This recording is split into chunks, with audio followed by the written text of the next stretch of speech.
नमस्कार मित्रों। तो मैं उपस्थित हो चुकी हूँ आपकी अगली वीडियो के साथ, और जिसमें हम बात करेंगे रामधारी सिंह दिनकर के प्रबंध काव्यों की। इससे पिछला जो व्याख्यान था उसमें हमने रामधारी सिंह दिनकर के प्रबंध काव्यों की ही चर्चा की थी, किंतु उसमें हमने केवल 2 ही प्रबंध काव्यों की चर्चा की थी, जो थे प्रणभंग और दूसरे का नाम था कुरुक्षेत्र, और जिनका रचना काल मैंने आपको बताया कि एक का जो प्रणभंग है उसका रचना काल था 1928, और कुरुक्षेत्र महाकाव्य की जो रचना थी वो 1946 ईस्वी में की गई। और कुरुक्षेत्र जो है वो महाभारत के शांति या अनुशासन पर्व को आधार बनाकर किया गया, और कुरुक्षेत्र में भीष्म पितामह और युधिष्ठिर के माध्यम से युद्ध क्यों होता है या युद्ध क्यों जरूरी है, इस प्रश्न पर जो है वो पूरा प्रबंध काव्य रचा गया है।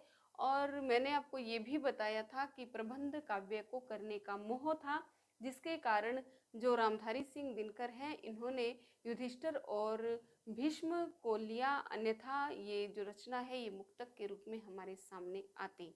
ठीक है, तो आज हम बात करेंगे रश्मि रथी और उर्वशी की। ठीक है, रश्मि रथी की बात हम पहले कर लेते हैं। तो रश्मि रथी जिसका प्रकाशन कब हुआ था? 1952 ईस्वी में इसका प्रकाशन हुआ था।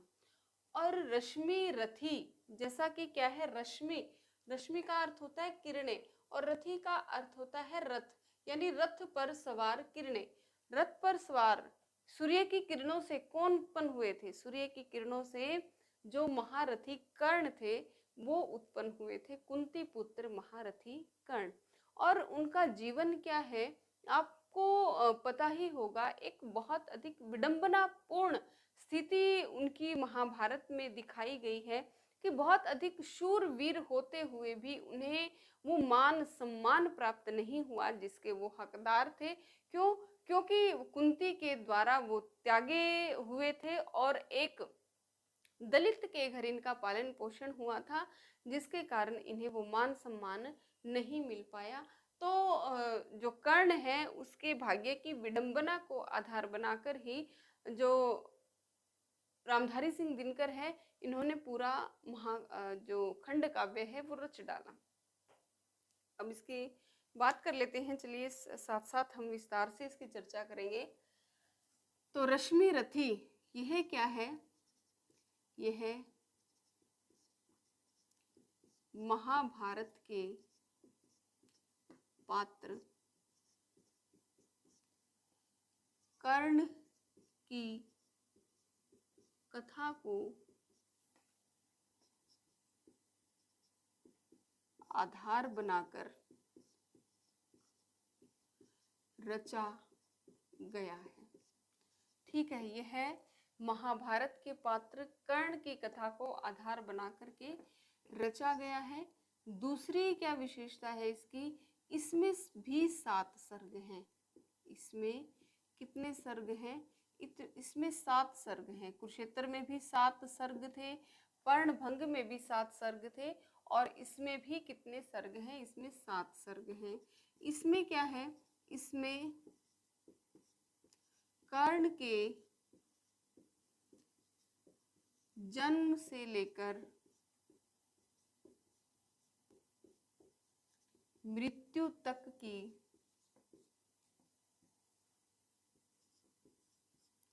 कथा कही गई है, यानी कि संपूर्ण महाभारत को इसमें समाहित किया गया है। आप इस ऐसा भी कह सकते हैं, क्योंकि कर्ण के जन्म से लेकर मृत्यु तक की कथा इसमें कही गई है।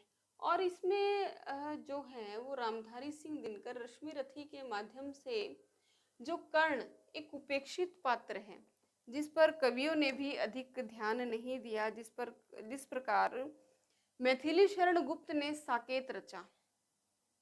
साकेत में भी क्या था कि उर्वशी उर्मिला, जो लक्ष्मण की पत्नी उर्मिला है, जो कवियों की उपेक्षा का शिकार रही, उसको आधार बना करके उसको तवज्जो देने के लिए जो मैथिली शरण गुप्त हैं उन्होंने साकेत जैसा महाकाव्य रच डाला। तो जो कर्ण हैं वो भी महाकवियों की या कवियों की उपेक्षा के हमेशा शिकार रहे। तो रामधारी सिंह दिनकर ने कर्ण को आधार बना करके उन्होंने क्या है, यह एक महाकाव्य रचा। इसमें क्या कहानी है कि इसमें जैसे आपको पता ही है कि कुंती को यह पुत्र प्राप्त हुआ था जब वो अविवाहित थी। सूर्य की आशीर्वाद से इन्हें यह पुत्र प्राप्त हुआ था और गंगा में कर्ण को बहा दिया था। और फिर राधे जो थे, उन्होंने राधा नाम की कोई औरत थी, उसने इनका पालन पोषण किया। और गुरु द्रोणाचार्य ने भी इन्हें अस्त्र शस्त्र विद्या देने से मना कर दिया और परशुराम के यहाँ पर इन्होंने शस्त्र विद्या सीखी और यहाँ पर भी फिर वो शापग्रस्त हुए। इस प्रकार क्या है, विभिन्न विडंबनाओं में इनका जीवन जो है वो बीता, किसका, कर्ण का। किंतु अंत में भी इनकी जो मृत्यु हुई वो भी धोखे से, और या ये कह लीजिए कि विडंबना पूर्वक ही हुई। इंद्र के द्वारा इनका कवच उतरवा लिया जाता है, कुंती के द्वारा इनसे वचन ले लिया जाता है। तो इस प्रकार क्या है, मतलब ये हमेशा विकट परिस्थितियों में ही महाभारत में घिरे हुए दिखाई देते हैं।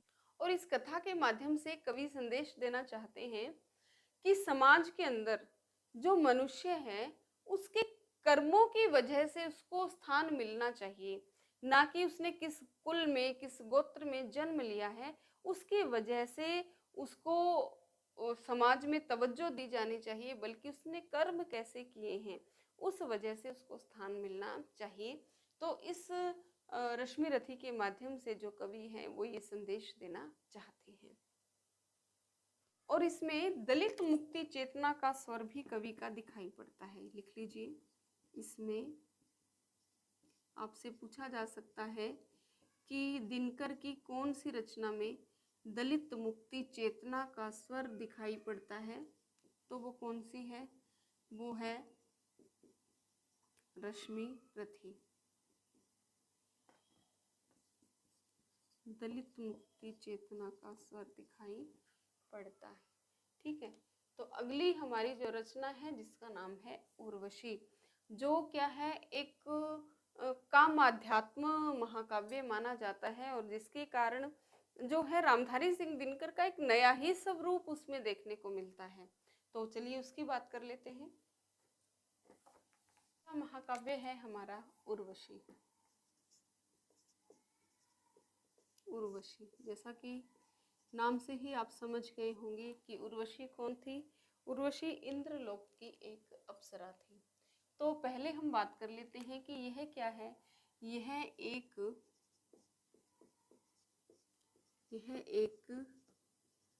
प्रबंधात्मक महाकाव्य है। यह एक प्रबंधात्मक महाकाव्य है और यह क्या है, यह गीति नाट्य है। इसे क्या संज्ञा प्रदान की गई है, इसे गीति नाट्य की संज्ञा प्रदान की गई है। और इसमें कुल 5 अंक हैं। इसमें जैसे कि नाटकों में 5 अंक होते हैं ना, तो इसमें सर्ग नहीं है, इसमें क्या है, इसमें कुल 5 अंक हैं। और इसमें क्या है, इसमें उर्वशी और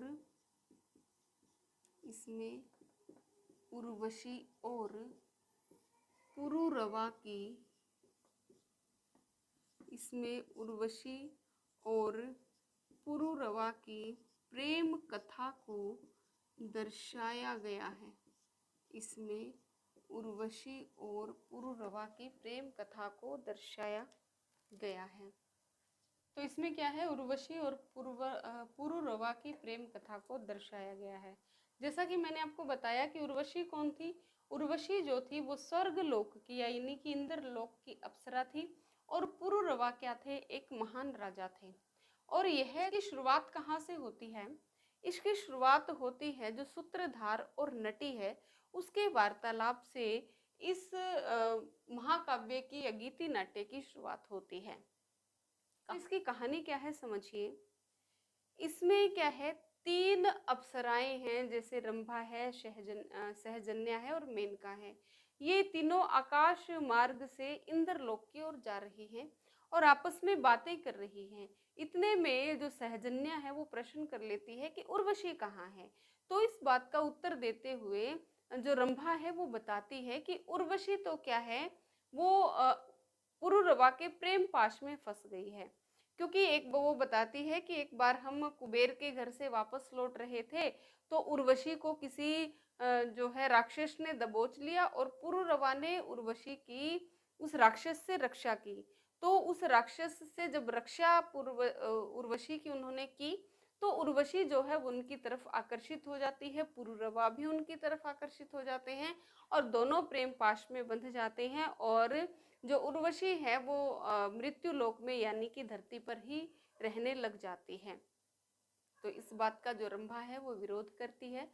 वो कहती है कि हम अप्सराएं किसी मनुष्य के लिए उत्पन्न नहीं हुई हैं, हमारा किसी एक मनुष्य से संबंध नहीं हो सकता, उर्वशी ने ठीक नहीं किया। ठीक है, तो इस प्रकार इसकी कहानी है। तो जो 5 सर्ग हैं उन 5 सर्गों की हम बात कर लेते हैं कि ये जो कहानी है वो कहाँ से शुरू होती है और किस प्रकार 5 अंकों में ये बटी हुई है। तो प्रथम सर्ग में जैसा कि मैंने आपको बताया अभी, तो प्रथम सर्ग में क्या है, प्रथम सर्ग में वार्तालाप है। किसका वार्तालाप है? रंभा, सहजन्या और मेनका, इन तीनों अप्सराओं का वार्तालाप है। ठीक है। दूसरे सर्ग में क्या है? दूसरे सर्ग में जो प्रतिष्ठानपुर की महारानी ओशनरी है उसका शोभ, उसका गुस्सा दिखाया गया है। क्योंकि जो पुरुरवा है उसकी पत्नी का नाम होता है ओशनरी। जब उसे पता लगता है कि जो पुरुरवा है वो उर्वशी के प्रेम पाश में बंध गए हैं और वो अपनी तरफ पुरुरवा को आकर्षित करने में असफल रही, तो वो अपने आप पर क्षोभ करने लग जाती है, गुस्सा करने लग जाती है। तो उस ही जो है घटनाक्रम में यह दूसरा जो अंक है वो पूरी उसकी कहानी इस प्रकार है। तो दूसरा सर्ग देखिए, प्रथम अंक है ये, द्वितीय अंक में क्या है? प्रतिष्ठानपुर की महारानी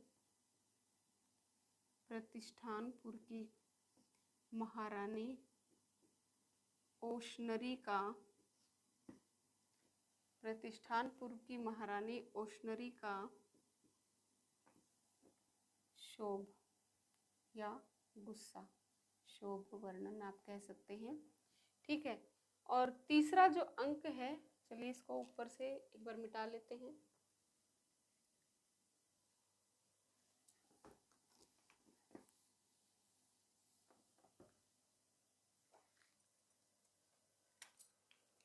तीसरा अंक, तृतीय अंक, इसमें क्या है? इसमें पुरुरवा और उर्वशी की प्रेम कथा का वर्णन, उर्वशी और पुरुरवा की प्रेम कथा का वर्णन। और ये तृतीय अंक जो है ये सबसे अधिक महत्वपूर्ण है, क्योंकि यही जो है वो पूरी जो उर्वशी जो महाकाव्य है यही आधार है। और इसी के कारण ही इसको क्या है, इस महाकाव्य को कामाध्यात्म की संज्ञा दी गई है। इसमें क्या है? काम और अध्यात्म दोनों का वर्णन है। और स्वयं रामधारी सिंह दिनकर इसे क्या कहते हैं? इसे लिख लीजिए, कामाध्यात्मिक महाकाव्य कहा जाता है।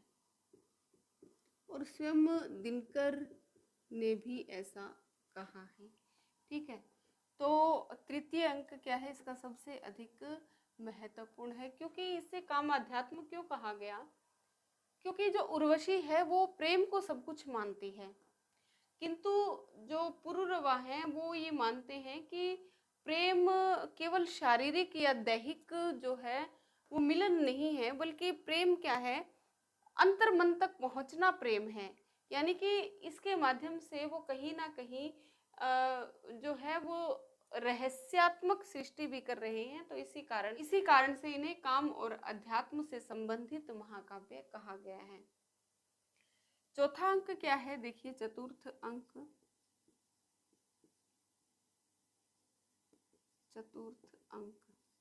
इसमें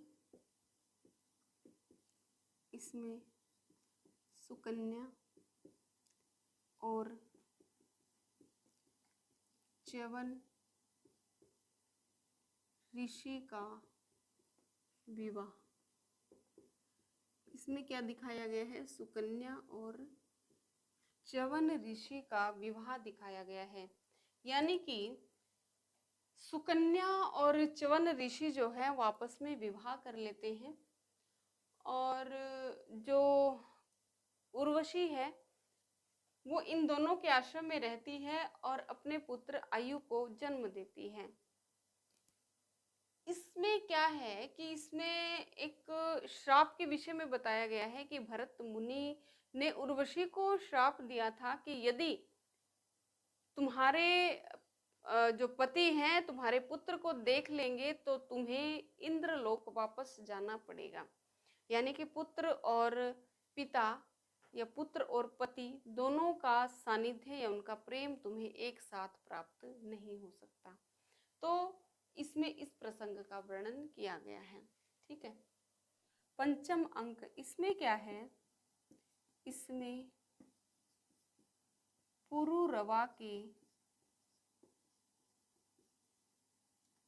स्वपन के विषय में बताया गया है। इसमें क्या है, पुरूरवा के स्वपन के विषय में बताया गया है। यानी कि इसमें पुरूरवा स्वपन देखते हैं और स्वपन में इन्हें क्या है, एक बहुत ही अधिक शक्तिशाली बाण चलाता हुआ जो बच्चा है वो दिखाई देता है। और जब उनसे पूछा, जब ये सपने में किसी से पूछते हैं कि किसका पुत्र है, तो इन्हें बताया जाता है कि ये तो उर्वशी और पुरूरवा का पुत्र है। और जब ये सुबह उठ करके ज्योतिषियों से उस स्वपन के विषय में पूछते हैं और उस स्थान पर जाते हैं तो देखते हैं कि उर्वशी जो है वो वहां से गायब हो चुकी होती है, क्योंकि भरत मुनि का जो शाप था उसके प्रभाव स्वरूप उर्वशी को इंद्रलोक जाना पड़ता है। और जब वहां जाकर के पुरूरवा को पता लगता है कि उर्वशी मुझे छोड़ करके चली गई है, तो वो बहुत अधिक व्याकुल और बेचैन होते हैं और सारा अपना राजकाज आयु को सौंप करके, अपने पुत्र को सौंप करके संन्यास ले लेते हैं। इनकी जो पत्नी है औशनरी, जो बहुत अधिक फिर उस बात से दुखी होती है, किंतु समझाने बुझाने पर वो आयु को अपने हृदय से लगा लेती है और इस प्रकार आगे का अपना आयु के साथ अपना जीवन यापन वो करती है। तो यहाँ पर इस कथा का समापन हो जाता है। तो इस प्रकार 5 अंकों में यह जो पूरी कहानी विभाजित है। उम्मीद है कि आपको बहुत अच्छे से समझ में आ गई होगी। अब इस वीडियो को देखने के पश्चात आपके मन में किसी प्रकार की कोई शंका नहीं रही होगी कि उर्वशी महाकाव्य में है क्या। ठीक है, तो थोड़ी सी एक तो बातें और है इसके विषय में जान लेते हैं। इसे क्या है, इसे 1972 में, इसे 1972 में ज्ञानपीठ पुरस्कार से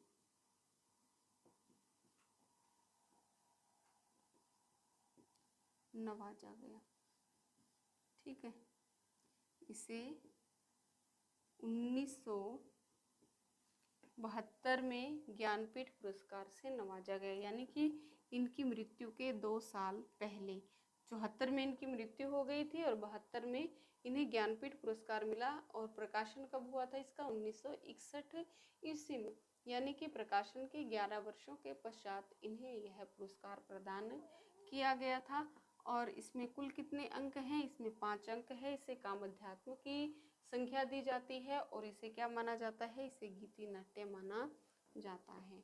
तो यह था हमारा आज का व्याख्यान और इसमें हमने क्या है दो जो इनके प्रबंध काव्य थे उनके विषय में जाना, रश्मिरथी और उर्वशी। और इससे पहले का जो व्याख्यान था उसमें हम कुरुक्षेत्र और प्रणभंग के विषय में बहुत विस्तार से जान चुके हैं।